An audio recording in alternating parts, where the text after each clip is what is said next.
అందరికీ వందనాలు. ఈరోజు బైబిల్ రీడింగ్లో దినవృత్తాంతముల గ్రంథం నుండి మొదటి దినవృత్తాంతముల గ్రంథం నుండి 5వ అధ్యాయము 6వ అధ్యాయము చదువుకుందాం.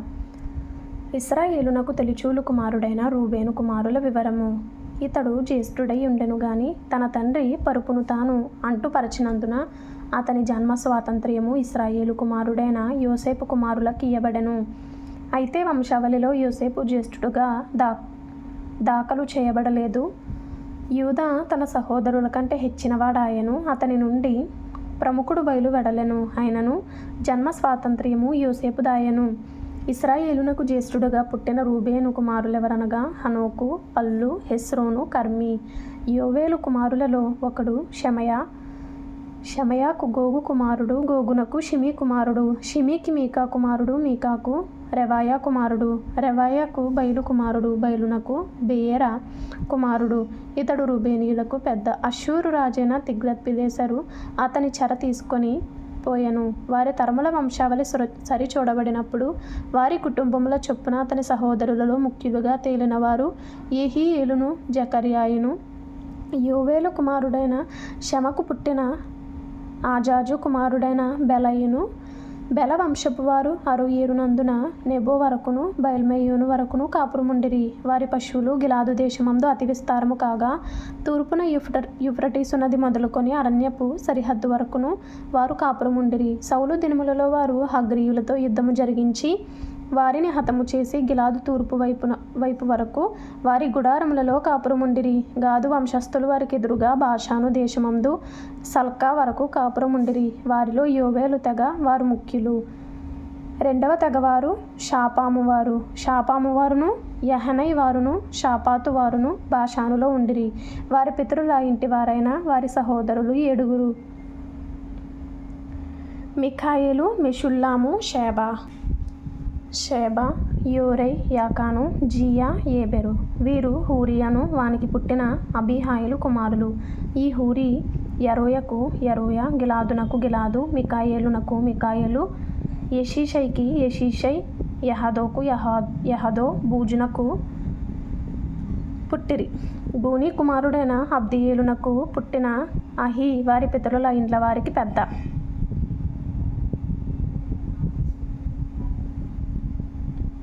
వారు బాషానులోనున్న గిలాదునందును దాని గ్రామముల యందును షారూనునకు చేరికైన ఉపగ్రామముల యందును దాని ప్రాంతముల వరకు కాపురముండిరి. వీరందరూ యూదా రాజైన యోతాము దినములలోను ఇశ్రాయేలు రాజైన యెరోబాము దినములలోను తమ వంశావళుల వరుసను లెక్కలో చేర్చబడిరి. రూబేనీయులలోను గాదీయులలోను మనష్షే అర్థగోత్రము వారిలోను బల్లెమును ఖడ్గమును ధరించుటకును అంబు వేయుటకును నేర్పినవారు యుద్ధమందు నేర్పరులై దండుకు పోదగిన వారు 44,760 మంది ఉండిరి. వీరు హగ్రీయులతోనూ యెతూరు వారితోనూ నాపీషు వారితోనూ నోదాబు వారితోనూ యుద్ధము చేసిరి. యుద్ధమందు వారు దేవునికి మొరపెట్టగా ఆయన మీద వారు నమ్మిక ఉంచినందున ఆయన వారి మొర్ర ఆలకించెను గనుక వారిని జయించుటకు వారికి సహాయం కలిగెను. హగ్రీయులను వారితో ఉన్న వారందరూ వారి చేతికి అప్పగింపబడిరి. వారు 50,000 ఒంటెలను, పశువులను, 2,50,000 గొర్రెలను, 2,000 గాడిదలను, 1,00,000 జనమును పట్టుకొనిరి. యుద్ధమందు దేవుని సహాయం వారికి కలుగుట చేత శత్రువులు అనేకులు పడిపోయిరి. తాము చెర తీసుకొని పోబడి వరకు రూబేనీయులను, గాదీయులను, మనష్షే అర్థగోత్రము వారును వీరి స్థానముల యందు కాపురముండిరి. మనష్షే అర్థగోత్రము వారును ఆ దేశమందు కాపురముండి వర్ధిల్లుచు బాషాను మొదలుకొని బయల్ హెర్మోను వరకును షెనీరు వరకును హెర్మోను పర్వతము వరకును వ్యాపించిరి. వారి పితరుల ఇండ్లకు పెద్దలైన వారెవరనగా ఏఫెరు, ఇషి, ఎలియేలు, అజ్రియేలు, ఇర్మియా, హోదవ్య, యహదీయేలు. వీరు కీర్తి పొందిన పరాక్రమశాలులై తమ పితరుల ఇండ్లకు పెద్దలైరి. అయితే వారు తమ పితరుల దేవుని మీద తిరుగుబాటు చేసి దేవుడు తమ ముందర నాశనము చేసిన జనసమూహముల దేవతలతో వ్యభిచరించిరి.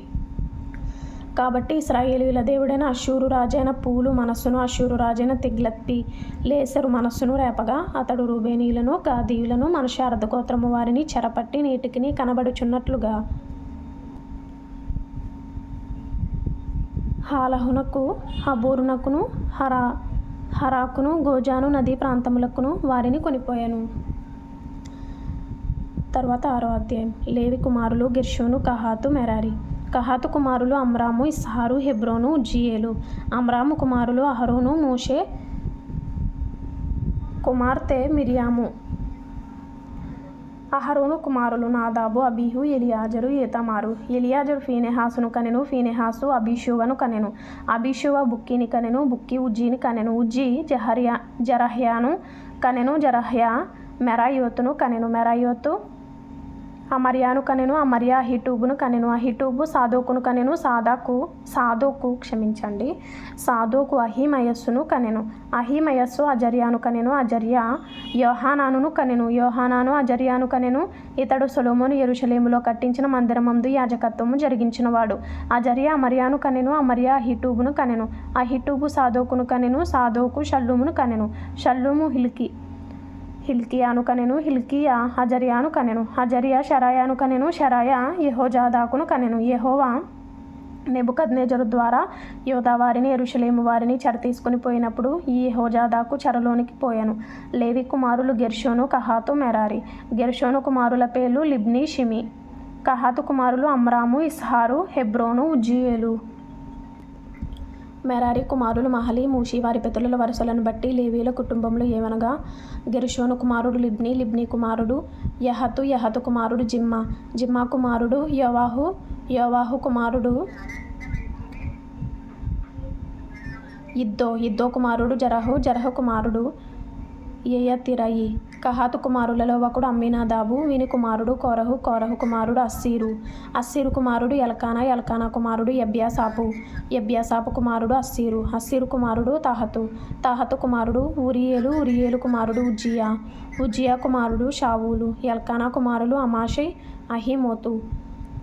ఎల్కానా కుమారులలో ఒకడు జోపై కుమారుడు నహతు కుమారుడు ఎలియాబు కుమారుడు యెరోహాము కుమారుడు ఎల్కానా. సమూయేలు కుమారులు జ్యేష్ఠుడగు వష్నీయు, అబీయాయు. మెరారి కుమారులలో ఒకడు మహలి కుమారుడు లిబ్నీ కుమారుడు షిమి కుమారుడు ఉజ్జా కుమారుడు షిమ్యా కుమారుడు హగ్గీయా కుమారుడు అషాయా. నిబంధన మందసమునకు స్థలము ఏర్పాటైన తరువాత యెహోవా మందిరమందు సంగీత సేవ కొరకు దావీదు నియమించిన వారు వీరే. సొలొమోను యెరూషలేములో యెహోవా మందిరమును కట్టించు వరకు వీరు సమాజపు గుడారం యొక్క ముంగిట సంగీత సేవను ఆచరించుచుండిరి. వారు వంతుల చొప్పున తమ పని చూచుకొనుచుండిరి. ఈ ప్రకారము తమ కుమారులతో కలిసి కనిపెట్టుచున్నవారెవరనగా కహాతీయుల కుమారులలో గాయకుడగు హేమాను. ఇతడు సమూయేలు కుమారుడగు యోవేలునకు పుట్టినవాడు. సమూయేలు ఎల్కానాకు పుట్టెను, ఎల్కానా యెరోహామునకు పుట్టెను, యెరోహాము ఎలియేలునకు పుట్టెను, ఎలియేలు తోయహునకు పుట్టెను, తోయహు సూపునకు పుట్టెను, సూపు ఎల్కానాకు పుట్టెను, ఎల్కానా మహతునకు పుట్టెను, మహతు అమాషైకి పుట్టెను, అమాషైకి పుట్టెను, అమాషై ఎల్కానాకు పుట్టెను, ఎల్కానా యోవేలునకు పుట్టెను, యోవేలు అజర్యాకు పుట్టెను, అజర్యా జఫన్యాకు పుట్టెను, జఫన్యా తాహతునకు పుట్టెను, తాహతు అస్సీరునకు పుట్టెను, అస్సీరు ఎబ్యాసాపునకు పుట్టెను, ఎబ్యాసాపు కోరహునకు పుట్టెను, కోరహు ఇస్హారునకు పుట్టెను, ఇస్హారు కహాతునకు పుట్టెను, కహాతు లేవికి పుట్టెను, లేవి ఇశ్రాయేలునకు పుట్టెను. హేమాను సహోదరుడైన ఆసాపు ఇతని కుడి ప్రక్కను నిలిచివాడు. ఈ ఆసాపు బెరక్యా కుమారుడు, బెరక్యా షిమ్యా కుమారుడు, షిమ్యా మికాయేలు కుమారుడు, మికాయేలు బైషేయా కుమారుడు, బైషేయా మల్కియా కుమారుడు, మల్కియా యత్నీ కుమారుడు, యత్నీ జరహు కుమారుడు, జరహు అదాయా కుమారుడు, అదాయా యాతాను కుమారుడు, యాతాను జిమ్మా కుమారుడు, జిమ్మా షిమి కుమారుడు, షిమి యహతు కుమారుడు, యహతు గెర్షోను కుమారుడు, గెర్షోను లేవి కుమారుడు. మెరారీయులు ఎడమ ప్రక్కను నిలిచివారు. వారిలో యాతాను కీషి కుమారుడు, కీషి అబ్దీ కుమారుడు, అబ్దీ మల్లూకు కుమారుడు, మల్లూకు హషబ్యా కుమారుడు, హషబ్యా అమజ్యా కుమారుడు, అమజ్యా హిల్కియా కుమారుడు, హిల్కియా అంజీ కుమారుడు, అంజీ బానీ కుమారుడు, బానీ షెమెరు కుమారుడు, షెమెరు మహలి కుమారుడు, మహలి మూషి కుమారుడు.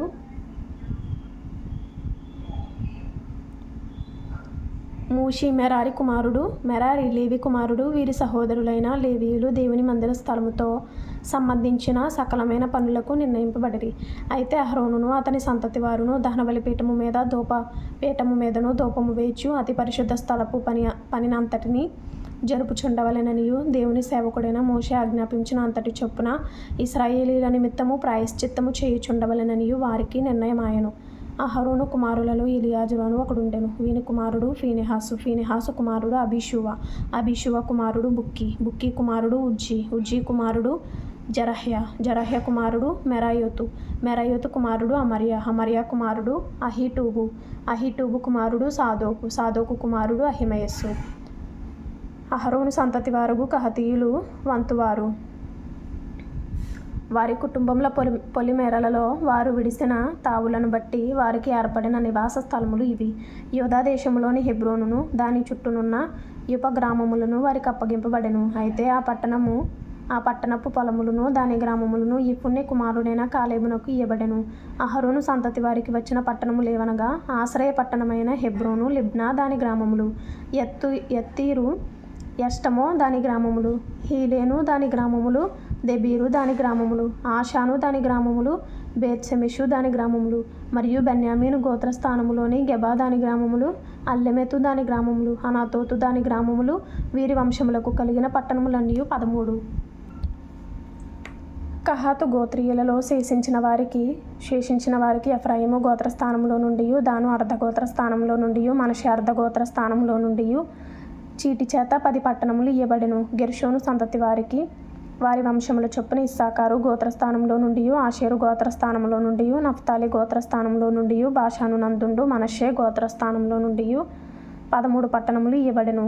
మెరారీయులకు వారి వంశముల చొప్పున రూబేను గోత్రస్థానంలో నుండి, గాదు గోత్రస్థానంలో నుండి, జెబూలూను గోత్రస్థానంలో నుండి చీటి చేత 12 పట్టణములు ఇయ్యబడెను.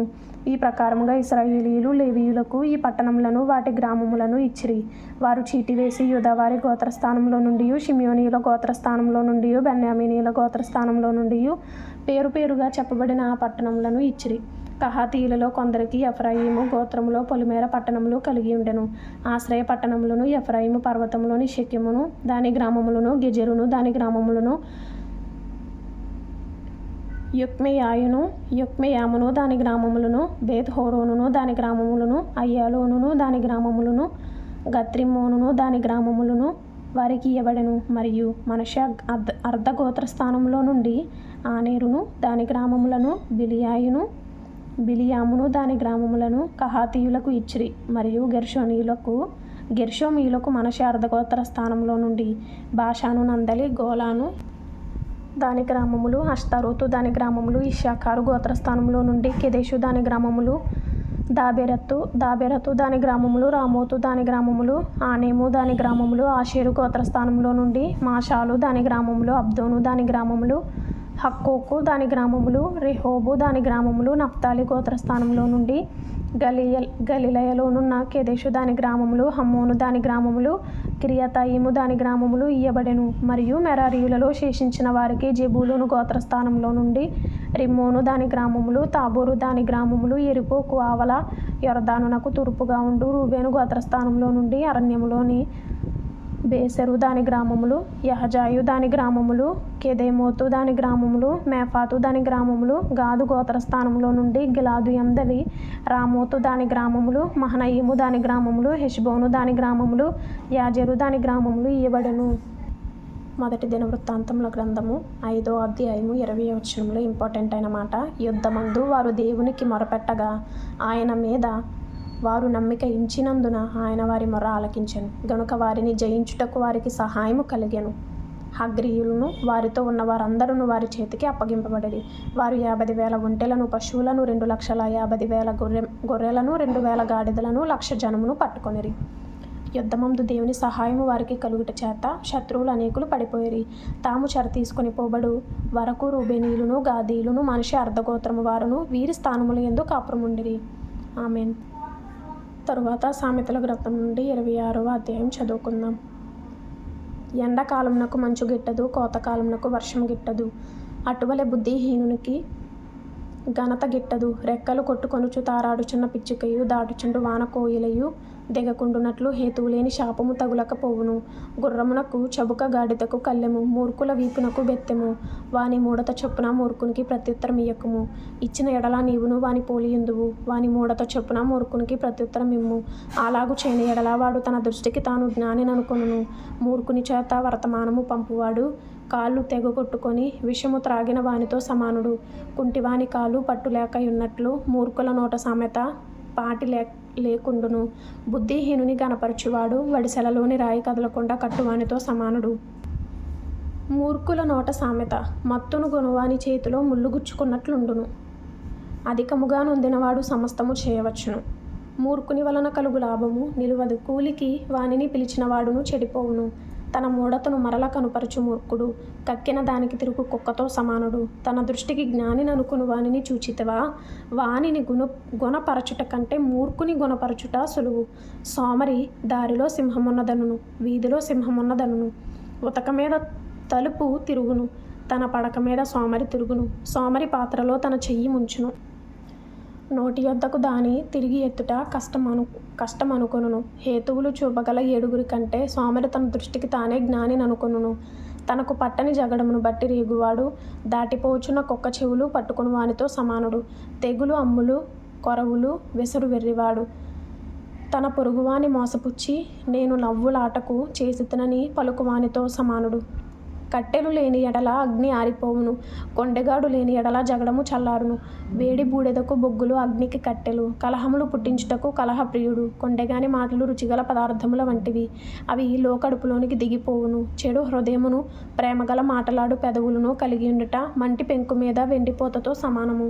పగవాడు పెదవులతో మాయలు చేసి అంతరంగములో కపటము దాచుకొనును.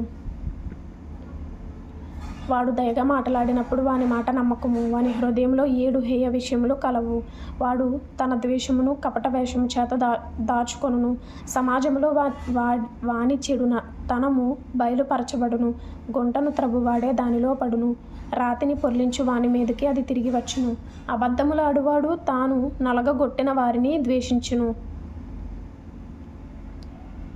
ఇచ్చకపు మాటలాడు నోరు నష్టము కలుగజేయును. 1 సంవత్సరంలోపు బైబిల్ పూర్తి చేయాలి అనే ఆశ కలిగిన వారు ఫాలో చేయండి, లైక్ చేయండి, షేర్ చేయండి, సబ్స్క్రైబ్ చేసుకోండి. ప్రభు మీకు తోడైండును గాక. ఆమేన్.